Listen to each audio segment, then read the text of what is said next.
So homeowners ask us all the time, should I be concerned about the electrical panel in my home? And the answer is, it kind of depends. Let's take a look.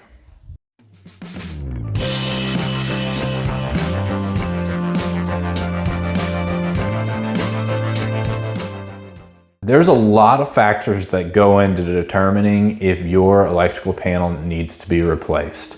But the number one thing we look at is if it's manufactured by an obsolete manufacturer. So things like Federal Pacific or Zinsco Sylvania, Challenger panels, Bulldog or Pushmatic panels.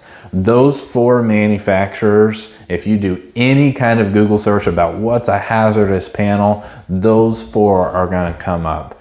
These types of panels were not manufactured to today's standards, and they're known for causing issues because they don't shut off circuits for various reasons quick enough to protect your home from things like overheating, burning, overloading circuits. And so if you have one of those four manufacturers of panels, you should strongly consider having them replaced. Now, there are a few other factors that you can look at when making that kind of decision. One is there any evidence of things like overheating, burning, melting insulation, things like that? If you take the panel cover off, generally you can see signs of overheating. White wires on the inside will start to turn brown.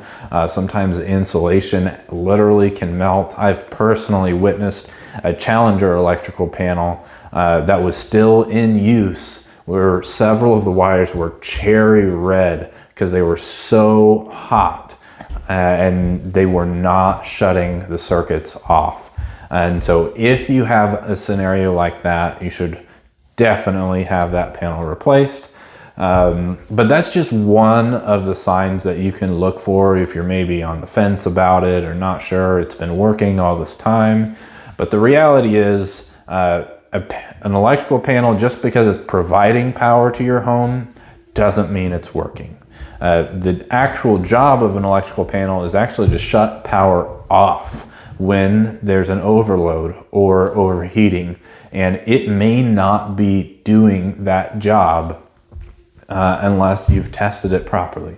So the other sort of things that you can look at are, is it wired properly? Does it have proper grounding? We're required nowadays to have something called redundant grounding systems, where you've got to have at least two methods of grounding the electrical box. Typically, this might look like connecting it to a copper water line that's coming into the home, or to a dedicated ground rod on the exterior of the house.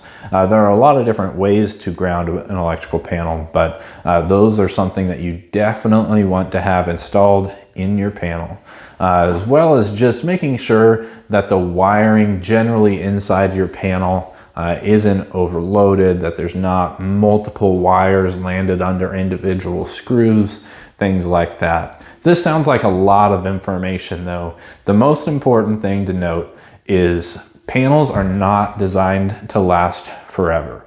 And so if your panel is starting to get older, or you know you've got too many circuits landed in there, it's probably time that you need to think about upgrading.